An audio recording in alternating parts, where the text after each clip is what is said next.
Amen. So bago po yan, tayo po'y dumako sa maikling panalangin. Purihin ka, Ama, o Diyos na makapangyarihan sa lahat na may likha ng langit at lupa. Salamat po, Ama, that you are the planner. Salamat na ikaw ang nagsulat ng istorya namin. Salamat na ikaw ang gumamit sa amin at pumili sa amin, Panginoon. Salamat na ikaw ang nagbibigay ng kalakasan, pagpapala, Panginoon. Salamat na ikaw ang mahawak sa aming buhay at hindi kami. Salamat, Panginoon, that by the Spirit, Ama, patuloy kang mangungusap sa bawat isa sa amin na mag-flow ka sa gawaing ito, Panginoon. Yung mga bagay na i-orient mo kami, Father God, na huwag kaming mag-focus, Panginoon, sa problema, bagkus, Ama, sa solution. Maging solution-oriented kaming mga mananampalataya. Na kung ano yung motivation sa bawat bagay na nangyayari sa buhay namin, yun yung ilagay mo sa mga prayers namin. Na magkaroon kami ng matatag na desisyon, Panginoon, na mag-drive sa amin, hindi sa mundong maingay na to, hindi sa mundo na maingay sa paligid namin, kundi sa kapayapaan na dala-dala ng iyong Espiritu. Lord, hayaan mong ma-master namin yung pag-flow ng Spirit, Panginoon, in the way ng propesya, na kami ay mga prophetic people, we are godly people, Panginoon, na mag-act kami through the instruction and experience, Panginoon, ng miraculous na way mo, Panginoon, sa buhay namin. Lord, thank you. Thank you sa lahat ng mga natanggap namin, Panginoon. Salamat sa mga instruction mo, salamat sa mga pinapakita mo sa amin, sa malinaw, Panginoon ko, na kahulugan ng buhay, sa knowledge, sa wisdom, and understanding na nagpo-flow sa amin. Patuloy mong ipaunawa sa amin ang kapangyarihan mo, Ama, na sa kabila ng mga bagay na nangyari sa buhay namin, you're always good, Father. Lagi kang mabuting Diyos, sa mabuti at masama, mabuti kang Diyos.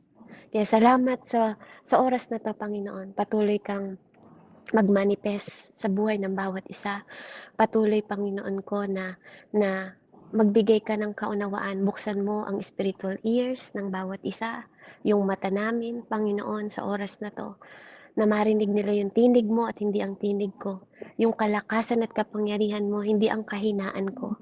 Lord, mangusap ka sa bawat buhay ng bawat isa, Panginoon, at hayaan mo na maging saksi ang bawat isa sa amin sa patotoo, Panginoon, at pag-ayon sa iyong salita na nagbabago ng aming buhay. Ang kapangyarihan, Panginoon, ng iyong salita ang mag-transform sa amin at hindi lang magbigay ng informasyon, magbigay sa amin ng malalim na pangunawa, Ama, nagbibigay sa amin ng katatagan, kalakasan, kalayaan, kapangyarihan, Panginoon, sa pangalan ng aming Diyos na buhay na sinasamba sa Espiritu at katotohanan. Lord, tanggapin mo po ang lahat ng kapurihan at kalwalhatian, Ama. Ilubog mo lang ako at ikaw ang maitaas. Ikaw lang ang magliwanag, Panginoon, sa pangalan ni Jesus. Amen. So, actually maaga po akong gumising ngayon eh. 3:00 pa lang gising na po ako. And I praise God kasi kagabi po bago ko matulog, sabi ko nga, dapat po yung isang pastor natin ang mag-share, pero hindi po siya pwede. So, syempre, dapat lagi tayong handa. And I asked the Lord, sabi ko, Lord, mag-impress ka sa akin ng word na gagamit, na iahayag ko bukas sa mga kapatid. Sabi ko ganun kasi, kung yung gusto ko, di ba, baka hindi maging angkop sa pangangailangan ng bawat isa. Mas alam mo, 'di ba, yung tama kong ibababa, tama kong ipapahayag, tamang mangusap sa espiritu ng bawat isa. So pagpikit ng mata ko, yun po yun nga, nakita ko yung katawan ng tao. Nakita ko yung katawan natin. Tapos nakita ko alam niyo yung sinik na yung preacher na walang paa, walang kamay, na nasa table lang siya, 'di ba? Yun yung in-impress sa'kin kahapon kasi nga parang sine-search ko siya kahapon na may cancer daw, cancer 4. Then yun nga, siguro tapos din yung pagpikit ko nga nakita ko yung katawan natin na tao, buong katawan natin mula ulo hanggang paa. Yun yung inano ko, Lord, ano yung gusto mong sabihin sa'kin? mangusap ka, ilagay mo sa espiritu ko, ilagay mo sa puso ko kung ano yung gusto mong sabihin ko. Yes, nakikita ko yung katawan mula ulo hanggang paa. 'Di ba? Ano yung gusto mong sabihin? And then ito po yung inimpress sa'kin ng Panginoon, kung paano nagpo-flow yung spiritual power sa ating katawan. Amen? So kaya ang naging title ko po is Instrument of the Spirit. So, praise God sa wisdom ni Lord, sa understanding na itong body natin is the instrument of the Spirit. Amen? And then, yun nga, nung nagising ako kanina madaling araw, pinakita ni Nanay Andrea yung kamay niya sa akin. Anak, sabi niya agad. Nakalagay may bandage ng ganyan, 'di ba? Na, yun nga, na-aksidente sila. Sabi ko, Lord, sabi ko ganun. Sabi ko, kaya pala ng mga nakaraang araw talaga. Totoo yun eh. Laging sinasabi, kasi magkausap kami lagi ni Nanay Andrea. Anak, ipanalangin mo ko.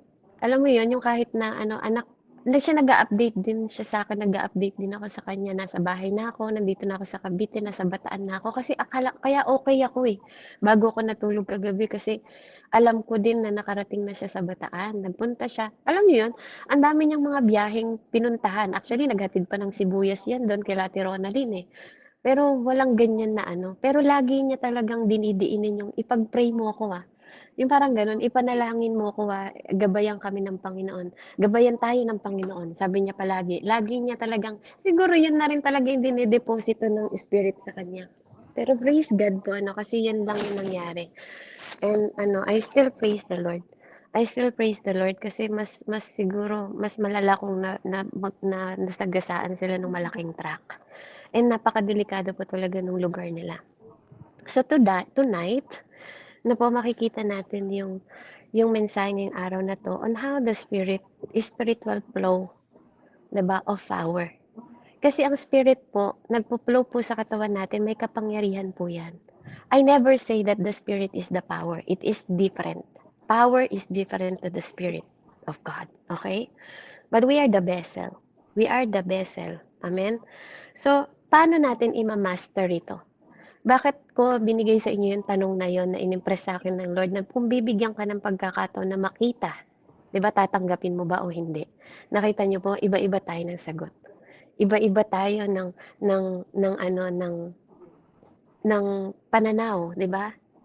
Kasi iba-iba tayo talaga iba-iba yung DNA natin, iba-iba tayo ng pag-iisip, iba-iba tumakbo yung isip natin.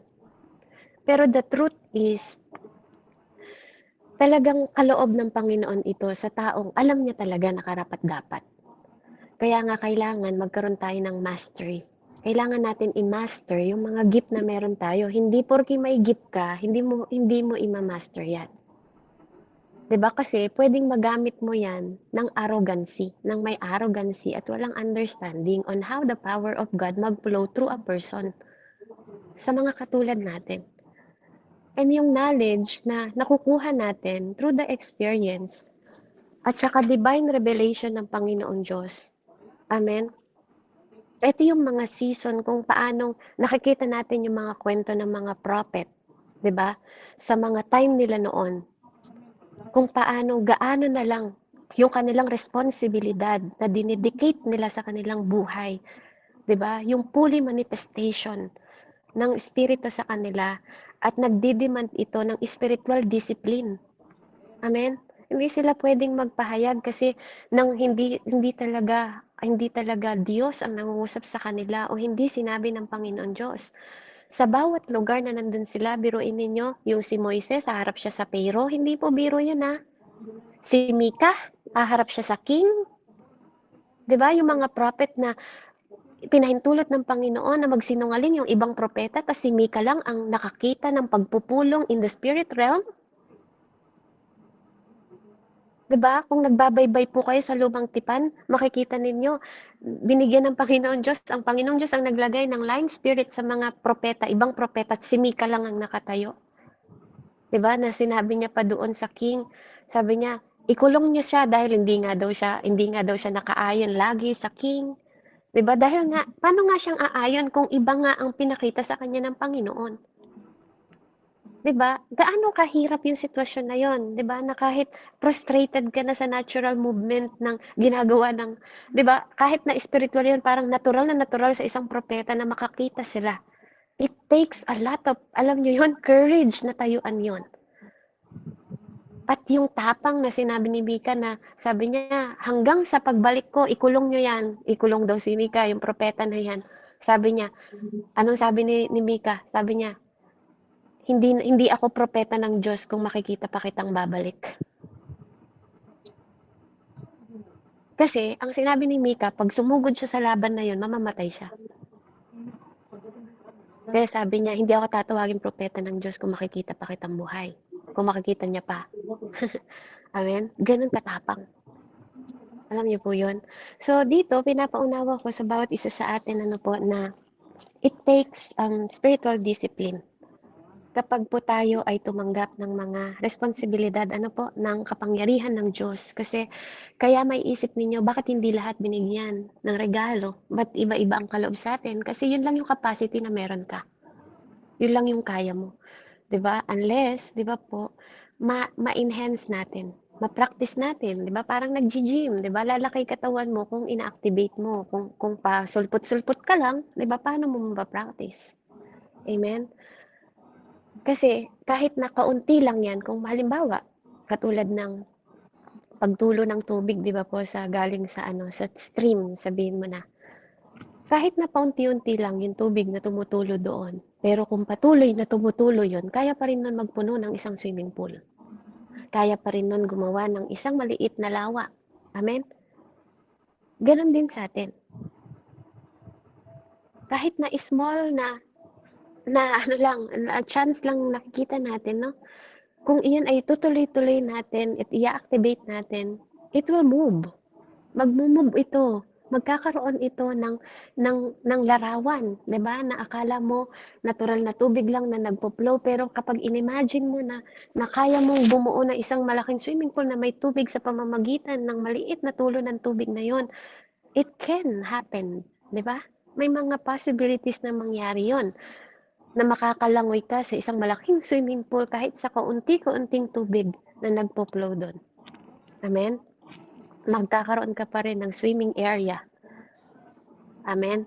So, napakahalaga po, ano, kaya lang minsan, nagkakaroon tayo ng pollution. Tayong mga mananampalataya, nagkakaroon ng pollution yung mind natin, yung bodies natin, as a member na hindi tayo nako-consecrated sa God. Hindi dahil marumi yung tubig na binibigay ng Diyos sa atin, kundi sa mga trash, sa mga basura na tinatanggap natin. 'Di ba? Kaya tayo na-defile, kaya nagkakaroon ng pollution. Amen? Kahit pa holy yung binigay na Espiritu ng Diyos sa atin, kung tayo pinapabayaan natin, natapunan tayo ng basura. 'Di ba? Na pwedeng maghinder o maghadlang sa mga bagay na pinapagawa sa atin ng Panginoong Diyos. Sa mga regalo para i-lead tayo. Kaya lang pag tinanggap natin yung mga basura na yon, or contaminate yung mga bagay na pwedeng mag-contaminate sa atin o magdungis sa atin, 'di ba? Yung purity na binibigay ng Diyos sa atin, yung holiness and righteousness na binibigay sa atin ng Diyos, imbes na leading us, mapuprostrate tayo. Magkakaroon tayo ng conflicted na paglakad sa gift. Even in the own gift lang na binigay sa atin. 'Di ba? Ganun po yung spiritual stagnation. Ganun yung nangyayari sa mga tao na lumalangoy sa tubig na may basura. Nakita ko nga minsan nag-post si nanay, ano ba naman kaya yung mga basura ninyo, 'di ba sa sapa nila na maliit na ganun, kasi yung konting basura na yun pwedeng magdumi, 'di ba? Sa tubig na dumadaloy, 'di ba? Pwedeng tiran ng mga langaw, 'di ba, na magko-contaminate, na pwedeng uudin ka. Amen? Ganun din tayo, yun din yung nagre-represent sa atin, sa katawan natin, mga kapatid. Kaya, ang nangyayari sa atin, imbis na ma-prevent, 'di ba? Kumakalat ito. 'Di ba? Yun yung nagdumadaloy sa atin, kaya nagkakaroon tayo ng spiritual stagnation. Amen? Kaya nga napakahalaga na maging malinaw sa atin ang representative, ang pagiging represent ng ating tayo mismong mga mananampalataya. 'Di ba? Na sa sinasabi ng Panginoon sa atin na anuhin natin yung ating katawan na banal, ihain nating banal, 'di ba, sa harapan ng Panginoon Diyos. Kasi we possess the life of the Lord Jesus Christ. Ano po? Yung resurrection power na nagmula sa Espiritu ng Panginoong Jesus nung siya'y binuhay, ganun din tayo. Yun yung Espiritu na nagmamanifest sa bawat isa sa atin. Pero kung hindi natin makikita yung manifestation ng kapangyarihan at reality, hindi natin maintindihan yung Spirit of God na nagpo-flow sa atin. Diba? Na nagpo-produce ng prophetic virtue na maging capable tayo para mag-transform sa mundong ito. Yung spirit ng prophecy na pinag-aralan natin, di ba, kailangan yan mag-flow. Nang katulad ng anointing oil na pinur kila Tatay Aaron, kila Tatay David, di ba? Yun yung dapat na nagpo-flow sa atin, yung anointing, kasi yun yung covering natin from our head. Kaya nga sabi sa Psalm 23, di ba, you pour the oil in me. Amen? Meron talagang oil na pinupur si God sa bawat ulo ng bawat isa sa atin, from head to feet, na nagsisimbolize, di ba, na we are fully surrendered sa Panginoon, and yung divine expression ng Diyos sa pagmamahal niya sa atin, na we are anointed, we are protected, we are free, di ba, we are set apart sa mundong ito. So yung instrument ng Spirit po, na pag-uusapan natin dito, kailangan magkaroon tayo bilang mananampalataya, maintindihan natin that our physical body, itong katawan po natin, amen, ito yung role in prophetic na hindi nakikita na nagiging visible, 'di ba po? Yung invisible na nagiging visible. Parang yung spiritual realm, 'di ba? Na napupunta dito po sa mundong ito. Amen. So bawat part kailangan intentional. Kailangan ma-consecrated tayo, kailangan tayong ma-sanctify, 'di ba po? Para ma-master natin yung paggamit. Otherwise, kung hindi ganun ang gagawin natin, it is impossible para sa banal na spirito na makapag-fully express siya sa atin. Amen? Sa iyo. Kasi ang Holy Spirit, hindi lang ito nagre-require ng cooperation ng espiritu at kaluluwa mo. Kailangan din nito ang katawan mo at katawan ko. Hindi ka nag-ooperate sa soul and spirit lang. Your body is kailangan din dito. Bakit? Kasi lahat tayong mga tao, 'di ba? Spiritual realities, we remain invisible and intangible. Pag sinabing invisible, hindi nakikita. At intangible, ito yung nararamdaman o nahahawakan. Without physical expression. Kasi yun yung spiritual reality. Ang espiritu, hindi nyo talaga makikita. Espiritu nga siya. Hindi nyo nga rin siya mahahawakan kasi espiritu siya. 'Di ba? Kaya nga, yun ang spiritual reality. Ang espiritu, hindi natin mahawakan o hindi natin makikita without physical expression. Amen? Kung wala itong katawan natin, hindi natin ma-express ang love sa asawa natin. Hindi natin ma-express ang love sa kapwa natin. Amen? Sa physical, kasi physical expression. Yung body natin, itong katawan natin, pinapaunawa sa atin ng Panginoon that our body, nagsaserve ito as a vessel. Ito yung nakikita. Ito yung tangible point contact ng Panginoon. Amen? Ito yung vessel ng Panginoon. Kaya nga tingnan nyo si Jesus Christ. Hindi siya makakarating sa lupa, sa mundong ito, kundi siya nagkatawang tao. Kasi God is Spirit. So kailangan ni God ng body para makatungtong sa mundo. Amen? Ganon din tayo, mga kapatid. Si God naman, tayo yung representative niya dito sa mundo na kinangailangan natin ng body para ma-represent naman natin si God sa mundo. Nagigets niyo po ba? Pa-heart nga po, wala akong nakikitang nag-heart. Mula po nang nagsimula ako, para bang walang nakakaunawa po sa sinasabi ko. Amen? So, mahalaga po na nagre-react din kayo kasi baka nagsasalita ako, hindi niyo na pala naunawaan yung sinasabi ko. Amen? So, purihin ng Panginoon, masyado kayong seryoso. Ako rin po seryoso ako sa sinasabi ko kasi malalim po yung pinag-aaralan natin. Ano kung mauunawaan nating mabuti. Pero mahalaga siya. So, yun po tayo yung tangible point na contact ng Panginoon dito sa mundong ito at inaalaw tayo ng Espiritu na magkaroon ng dimension, di ba? Sa mga visible na mga bagay, sa mga audible na mga bagay. Kaya nga nakakarinig tayo ng mga tinig, di ba po? Nakaka-experience tayo ng mga bagay na hindi na-experience ng iba kung wala sila sa Panginoon. At yun yung kahalagahan, na tayo po ay contact point ng Panginoon sa mundong ito.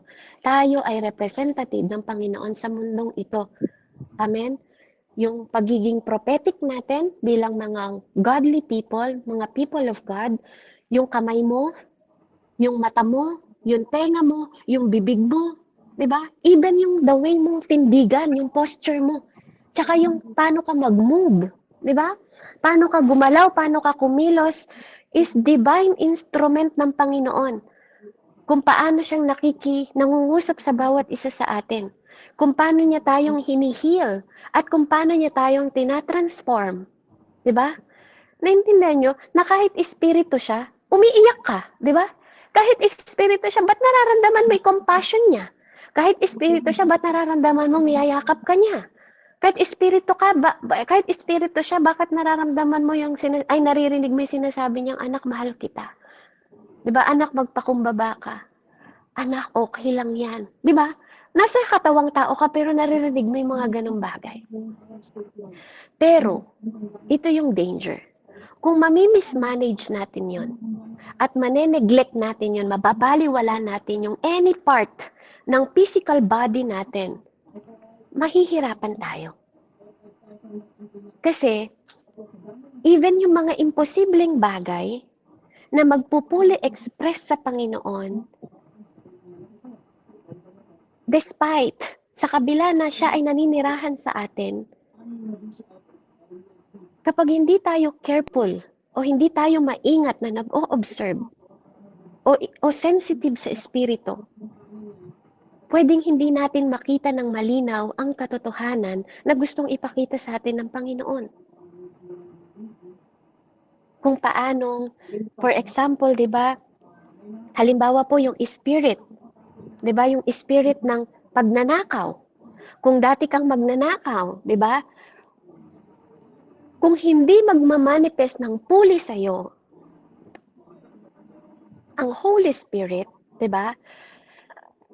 Mapoposes ka pa rin ng spirit ng pagnanakaw. Kasi dating galing ka doon pag di mo napaglabanan, pag di ka naging aware, 'di ba? Kapag lock ka sa paningin mo, 'di ba? Halimbawa, tingnan mo ha. Ang isang tao na may spirit ng pagnanakaw, subukan mong lagyan ng spirit ng pagnanakaw, ay hindi tayo maglalagay. Yung kaaway, ang maglalagay ng spirit ng pagnanakaw sa taong walang kamay. Amen? Sa taong walang kamay at sa taong walang paa. Isipin niyo po. 'Di ba? Mahihirapan yon. 'Di ba? Nakita nyo, may strategy din ang kaaway sa atin. Tinitingnan niya kung ano yung powerful na weapon natin or yung powerful na ability natin bilang tao, dun siya papasok. Kung ikaw ay magaling sa pag-handle ng pera, dun ka niya titirahin. Example natin si nanay. Ang ability ni nanay magluto, saan siya tinira ng kaaway ngayon? Sa kamay. Nakita niyo po? Sa kamay. Yun yung nagpapasok ng income sa kanya kasi yung the way ng pagluluto niya talaga naman, pag nakita niyo personal, di ba Mami Ludi, si Nanay Andrea, grabe yan. Lahat ng kamay, sabi ko nga sa inyo, para siyang pusit. Alam mo yun, yung pugitan, lahat gumagalaw, kamay, paagi, liko.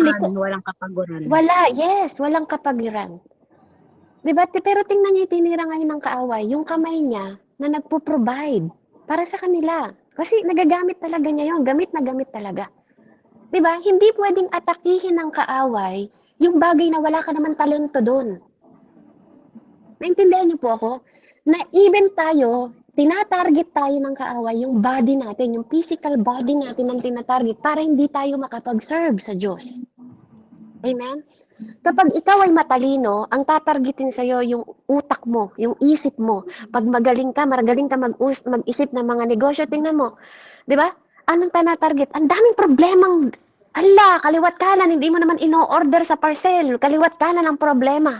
Di ba po? Nalulutang-tang na yung ano mo, yung utak mo. Hindi ka na ngayon makapag-focus. Hindi ka na makapag-focus sa ginagawa mo kahit ang galing-galing mo pa sa mga kulay-kulay na ginagawa na pagdidikit na yan, ang kulay-kulay na mga larawan na yan ni Mami Ludi. Pero pag binigyan siya ng problema, kasi gumagana di utak niya doon eh. Tingnan mo, baka magpalit-palit yung kulay noon. 'Di ba? Kasi sobrang distract siya. 'Di ba? Ganon yung ginagawa sa atin na minsan hindi natin namamalayan na ini-still, ninanakawan tayo. Ninanakawan tayo. Kaya nga pag hindi tayo nagiging sensitibo, 'di ba? Madidistract po talaga tayo, mapupollute tayo. 'Yun yung sinasabi ko kanina. Madudumihan tayo, madudungisan tayo, 'di ba? Magkakaroon tayo ng pollution. Kasi nga, 'yun yung evil spirit na nag-e-inject sa atin. For example, hindi ka naman selosa ang asawa, bigla kang magiging selosa, 'di ba? At kapag ikaw naman talaga ay 'yun ang kahinaan mo, selosa ka, doon ka laging titirahin. Amen? 'Di ba? Lagi kang titirahin sa pagsiselos. Binubuhay nila yung kaluluwa mo ng selos. 'Di ba? Kaya paano tayong mga tao mag-a-act? 'Di ba sa mga desire? Kasi kung walang mata yung magnanakaw, hindi siya magnanakaw kasi hindi niya makikita eh. Di ba po? So ginagamit din siya ng evil spirit, di ba? Kung wala kang mata, hindi ka naman maiinggit eh. Nakita niyo po? Na hindi lang siya ginagamit sa mga spiritual gift natin o para ma-master natin yung flow ng spirit o maging instrument siya sa atin. Pwede rin siya maging instrument sa kasamaan. Amen? Kasi without the eyes, mahirapan ka magnakaw. Without na kamay, mahirapan ka din talaga magnakaw. Anong kukuhanin mo? 'Di ba? Di ang bagal mong kumilos. O without paa, 'di ba? Di ka makakatakbo kung karnaper ka or ano, ang tawag dito or gangster ka na magnanakaw na naghuhugot na ano, paano ka makakatakbo na mabilis? 'Di ba po? So, yun yung ano ko lang sa inyo, no, na para maano lang yung common sense natin, 'di ba? Na yung physical body natin talaga is pwedeng maging kagamit-gamit. So, same manners yung sinasabi ko. Same manners po sa Holy Spirit na nire-require sa bawat isa sa atin para tayo magkaroon ng consecration. Para magkaroon ng consecration tayo, para magkaroon tayo ng sanctification of our physical. 'Di ba? Physical natin as a mananampalataya. Yung mata natin, yung tenga natin, 'di ba? Kapag chismosa ka, tingnan mo yung tenga mo ginagamit. Kahaba ng tenga mo, kahit nasa kapitbahay na nag-aaway, naririnig mo. 'Di ba po? Hala, tingnan mo, nag-aaway na naman yung magkapitbahay. Siguro lasing na may asawa. O, 'di ba? Pwede mo naman siya gamitin sa mabuti. Ba't naman yung kapitbahay mo pa talaga ang narinig mo na nag-aaway? 'Di ba? Alam niyo po yun, di ba? Alam niyo may mga bagay na ganun kung bakit naman talaga. Di ba? Narinig lang ng tenga mo, pwede ka naman manahimik. Abay, sinabay mo pa yung bibig mo. O, di ba? Narinig na ng tenga mo, pinagsabay mo pa yung physical mo, yung bibig mo, tsaka tenga. Hala kayo. Kanina, tenga lang. Ngayon, kasama na yung bibig. O, di ba? Tapos minsan kasama pa yung action, nag-a-action pa yun. Kung paano pa, binagsak niyang ganito, sinabunutan ng ganito, pinatungan ng ganito, saka sinakal-sakal. Di ba? Minsan, ganun pa talaga. Di ba? Ginamit na yung tenga, nadamay pa yung bibig, pati katawan, buong effort talagang nagkukwento. Di ba? Sa away ng kapitbahay. Ganun, nagamit ang physical. Di ba po? Grabing effort sa pagkukwento. Alam nyo? Di ba? Kaya ito po yung sinasabi sa atin na kailangan natin ng purified. Ma-purified po tayo talaga. I-set apart natin. Kasi itong mga tool na to, lumipat pa po naman. Ano to, di ba? Nag-effort pa siya. Pumunta pa talaga sa dikit ng dingding talaga para malinaw yung kwento. Di ba? Kaya talaga po talaga, sobrang effort natin pagdating sa mga physical na ano, di ba? Yung kasalanan, di ba? Sobrang effort na strategy pa natin. Pero pagdating sa spiritual, di ba, tinanggalan lang ng pera, hindi na alam kung anong gagawin. Di ba? Nagkaroon lang ng pagsubok, hindi na alam kung anong gagawin. Yung katawan natin parang lupaypay na, nadamay na lahat. Tinira yung utak mo, nadamay na yung kamay, paa, buong katawan mo na, lupaypay na. Isa pa lang yung tinanggal, wala ka palang pera. Hindi na magamit yung buong katawan mo. Yung buong physical na vessel dapat ng Diyos, hindi na siya magamit. Pera pa lang yung tinanggal. Hindi pa tinanggal yung kamay, hindi pa tinanggal yung tenga, hindi pa tinanggal yung paa. Di ba po? Ganun kahalaga. Ano po? Kaya, yun yung sinasabi ko dito na pinapaunawa ko sa inyo, it is the same tool.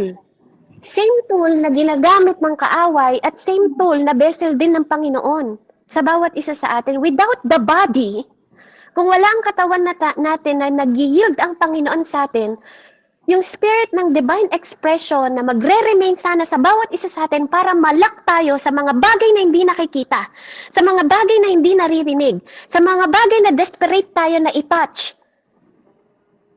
Amen? As a believer, we must understand yung ginagawa ni Satan.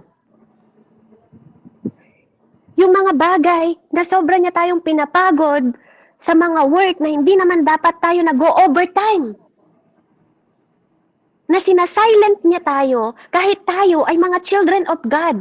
Nagiging ineffective talaga, ineffective tayo imbis na maging efektibo tayo. Kasi we live in a spiritual war zone, mga kapatid. Nandito tayo sa mundo ng war zone, spiritual war zone, pakikipaglaban sa spirito. 'Di ba? Hindi tayo nakikipaglaban sa laman, sabi nga. Meron tayong teritoryo. Bilang mga tagapagmana, may sarili tayong teritoryo. Meron tayong tina-target. Huwag tayong magpa-deceive. Huwag tayong magpalinlang sa kaaway natin para hindi tayo makapunta sa place kung saan ng Diyos gusto tayong pumunta. Para hindi niya ma-design yung strategy na gusto niya sa atin na makonform tayo sa mundong ito, hindi sa espiritu at hindi sa mundong ito. Na hindi tayo mag-bound sa reality na mga nakikita ng physical na mata natin, kundi ma-declare sa atin yung gustong ipakita ng mundo, ng Diyos sa atin. Kung paanong ito po ang totoong Lord's Prayer. Sa John 17, pabasa nga po Ate Jane, 14 hanggang 16 po.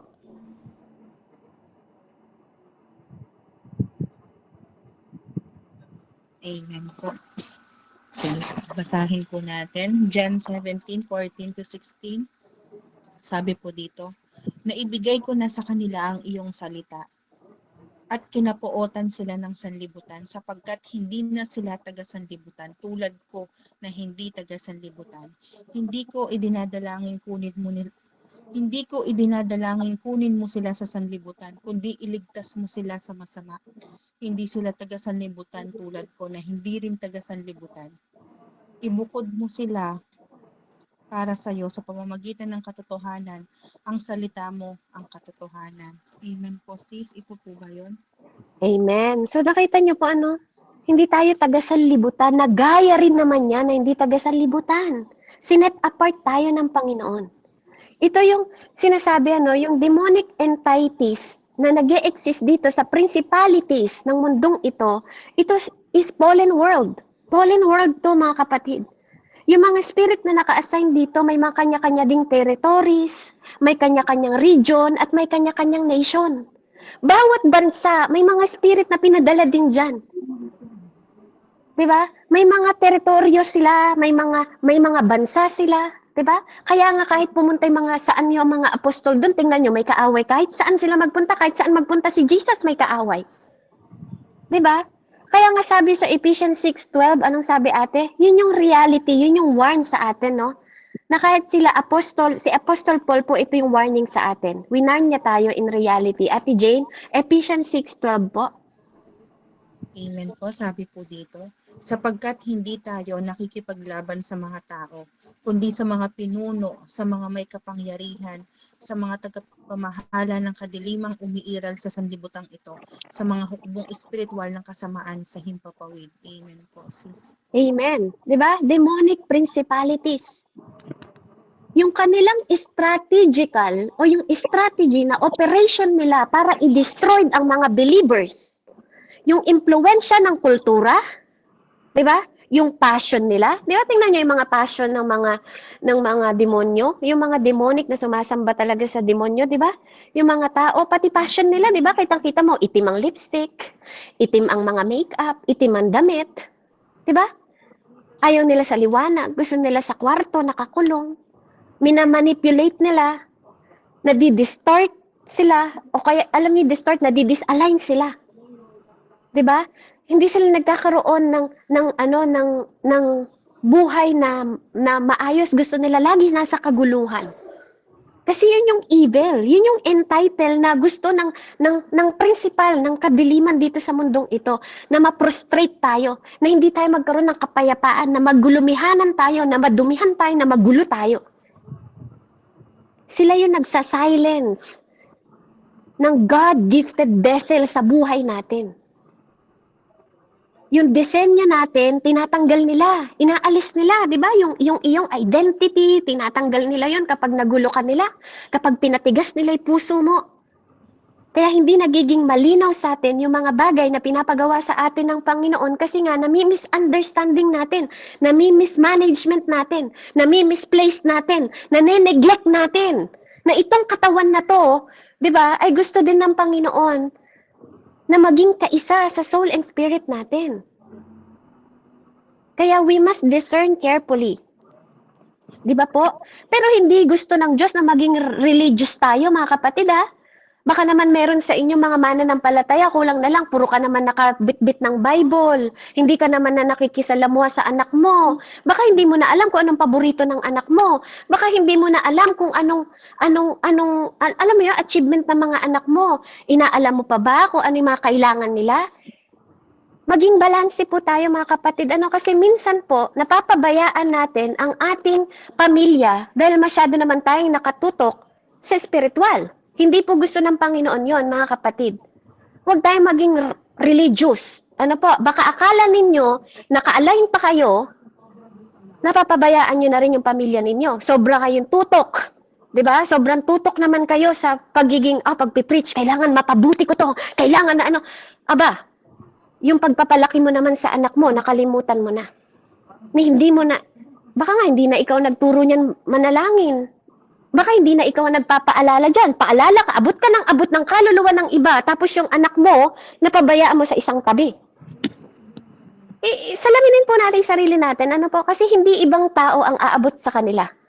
Lalo na kapag ikaw ay tatay, lalo na kapag ikaw ay haligi ng pamilya, hindi po ibang tao ang aabot sa mga anak mo. We have the obligation, we are obliged.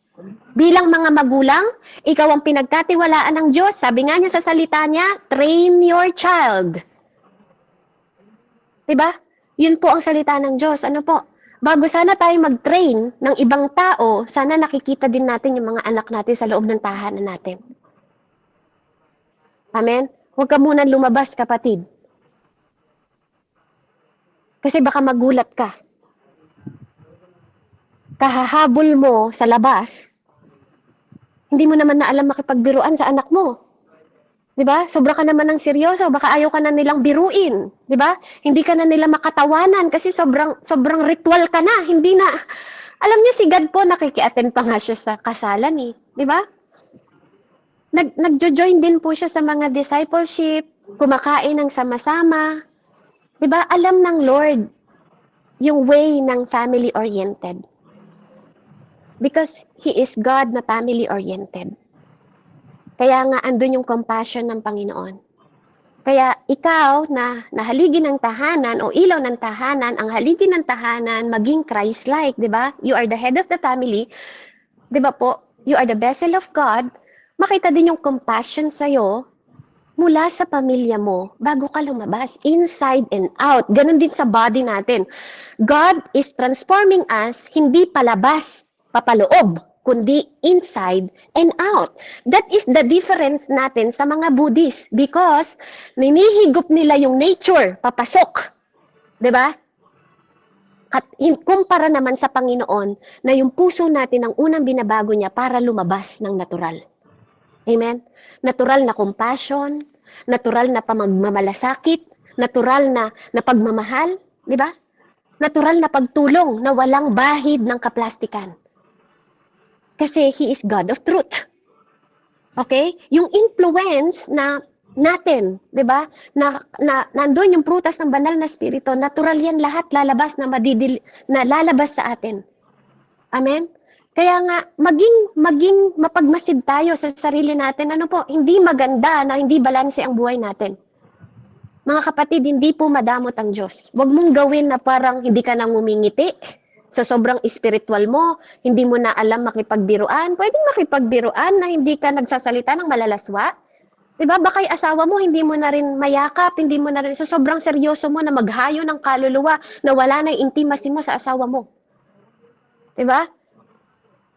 Wala na yung kaswitan mo sa asawa mo kasi na sobrang focus ka naman na. Ay, hindi na po maganda yon. Ano po? Hindi na po maganda yon na nagiging sobra po tayong nagiging ritual na. Nagiging ano na yung ating ano po, ang tawag doon, nagiging hindi na maganda.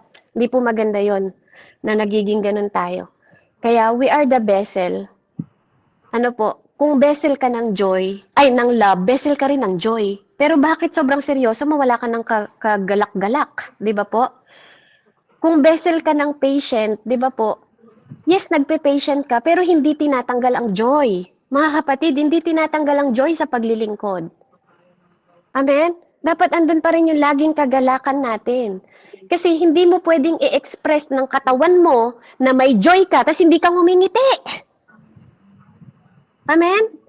'Di ba? Meron bang may joy na hindi ngumingiti? 'Di ba? Ano ang nag-e-express doon? Yung bibig mo, yung nakikita yellow teeth, 'di ba?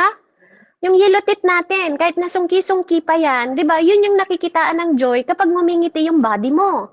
Pero pag di ka naman nang ngumingiti, 'di ba? May joy ka pa ba? Paano mo mai-express naman dito sa mundo na may joy ka? Nakahawak ka nga ng Bible, di ka naman nang ngumingiti.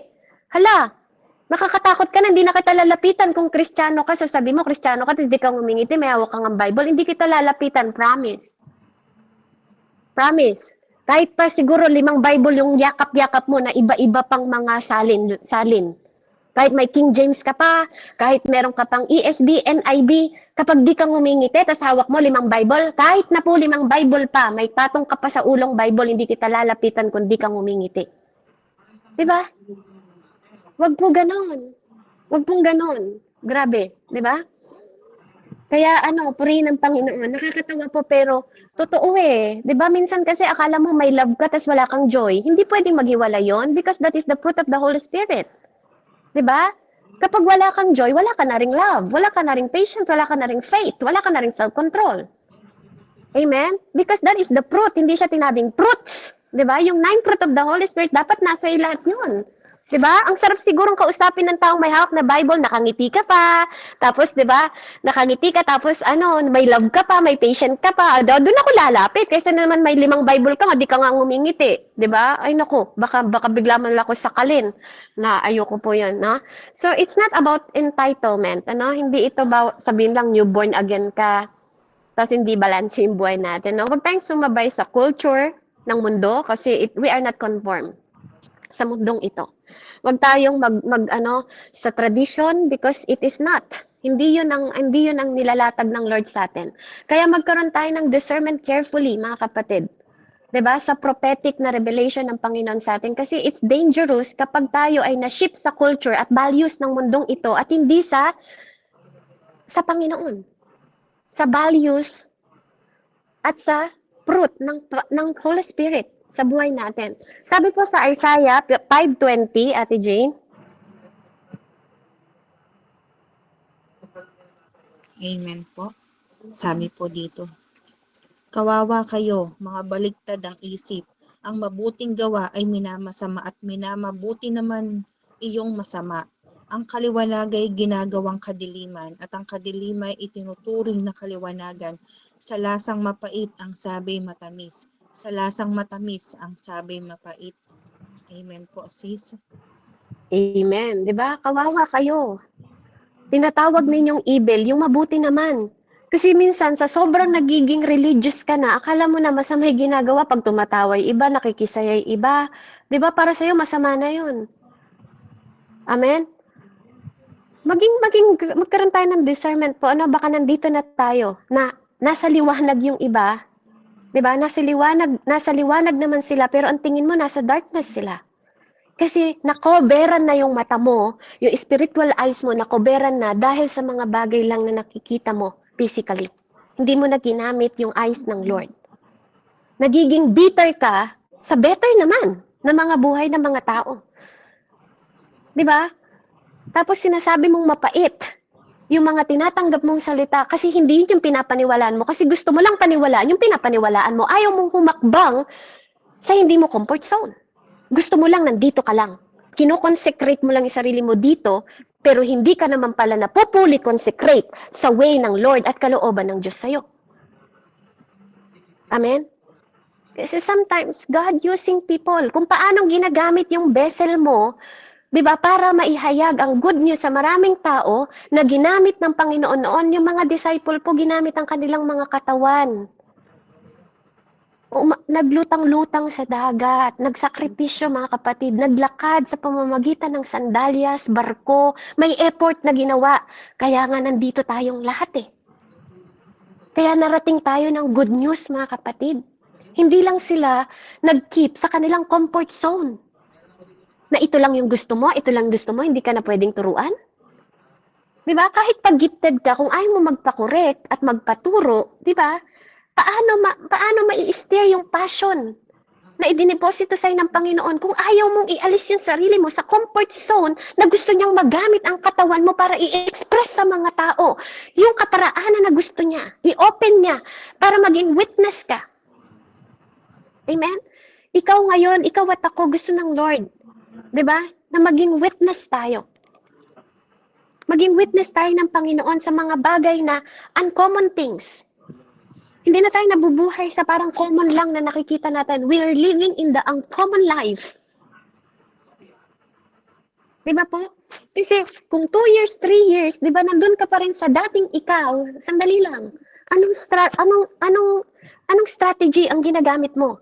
Bakit nagiging stagnant ka? Ba't hindi ka pa rin nagle-level up? Kaya maraming mga believers po na nabablock. 'Di ba? Nahaharang sila. Nade-defile sila. Nade-destroy sila. Kasi hindi magamit yung prophetic instrument ng God placed with them. 'Di ba? Hindi nagiging prophetic yung mga tao na dinepositohan sila ng Panginoon Diyos kasi nagiging spiritual blind sila. Nagiging spiritual deaf sila, bingi sila. Natatahimik sila, namumute yung mga bibig nila. Without realizing na hindi mo namamalayan na damage ka na. Nadadamage na yung buong katawan mo. 'Di ba? Nadadamage ka na, nagkakaroon ka na ng pollution, na defilement, 'di ba? Hindi mo na nare-realize, unti-unti ka nang nade-destroy. Akala mo nasa Panginoon ka pa. Kaya dito, ito yung po yung urgent na sinasabi ng Panginoon sa atin, na in-impress niya sa akin, anak, ipahayag mo to. Ito yung urgently awaken ko sa mga tao na i-reclaim ulit nila. I-claim ulit nila yung prophetic purity and authority na binibigay ko para sa fully consecrated ng mga mata ninyo, ng mga tenga ninyo, ng mga bibig ninyo, ng mga kamay ninyo, ng mga paa ninyo. Ito yung katawan na sinesecrate ko at ako yung ulo. 'Di ba? Itong mga katawan natin yung ginagamit ng Panginoong Diyos na instrumento para i-intend sa bawat isa sa atin o i-extend yung powerfully used ng manifestation ng kingdom ng Panginoon at glory niya dito sa mundong ito. Mga kapatid, we are the portal. Tayo yung vessel. Our bodies is nagsaserve bilang portal na makapag-receive at makapag-release ng God's Spirit and power. Ito yung kung paano yung excellence ng illustration ng Panginoon, kung paano niyang hinatak sa tadyang yung woman, yung mga kababaihan sa, 'di ba? Si Eva sa tadyang ni Adan. Amen. Kung paano ang Panginoon, si Mary nagkaroon ng anak na banal, holy, sa pamamagitan ng kanyang sinapupunan. Our body is nagpo-produce ng life. Lalo na yung mga kababaihan. Yung mga nature ng woman's body. Yung mga nanay. Di ba? Huwag nating i-distort o i-disalign. Huwag tayong ma-confuse sa mga gender natin, sa mga identity natin ngayon.